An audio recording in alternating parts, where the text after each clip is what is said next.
कार्यकर्ता अजमभाई आत्तार अत्यंत आनंदानं माझ्या भावना या ठिकाणी व्यक्त करतोय। मित्र हो, बंधूंनो आणि समस्त ग्रामस्थ, श्री कैवल्य साम्राज्य चक्रवर्ती संत श्रेष्ठ ज्ञानेश्वर महाराज पालखी सोहळा अत्यंत दिमागातानं ऐटीत आणि मोठ्या भव्य शाही थाटामध्ये लोणंद नगरीमध्ये पार पडला।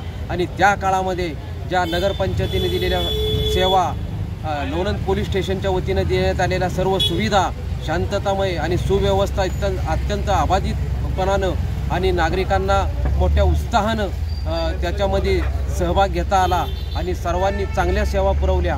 त्यात विशेष उल्लेखनीय बाब म्हणजे महाराष्ट्र राज्य परिवहन महामंडळ यांच्या वतीनं जे सुलभ शौचालय लोणंद बस स्थानकामध्ये उपलब्ध केलं आणि ती सेवा जी खुली केली ती अत्यंत उल्लेखनीय आहे आणि विशेष कौतुकास्पद आहे। त्या काळामध्ये शौचालयाची जी मागणी मराठी रोकटोक न्यूज चॅनल निरा यांनी सातत्याने आवाज उठवून आणि आमचे लाडके प्रतिनिधी दिलीप वाघमारे पत्रकार साहेब यांनीसुद्धा वेळोवेळी संपर्क साधून सातारा डेपो मॅनेजर, पारगाव खंडाळ्याचे डेपो मॅनेजर यांच्याशी सातत्याने नेहमी प्रयत्नांचा ओघ ठेवून सुलभ शौचालयाच्या मागणीला आवाज दिला, न्याय दिला आणि त्या भूमिकेतून त्यांनी अत्यंत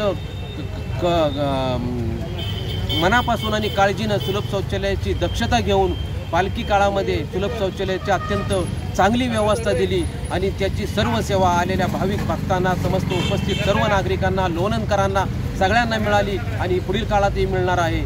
आणि म्हणूनच रोकटोक मराठी न्यूज चॅनल निरा यांचं मी मनापासून आभार व्यक्त करतो। दिलीप पत्रकार साहेब यांचं मी अभिनंदन करतो आणि पुढील भविष्यकाळामध्ये लोणंद बस स्थानकाची चांगल्या पद्धतीने आणि सुशोभित निर्मिती होण्यासाठी रोकटोक मराठी न्यूज चॅनल नेहमी आवाज उठवून न्याय देण्याचं काम करत राहील एवढंच बोलतो आणि मी सर्वांना या ठिकाणी धन्यवाद देतो। नमस्कार।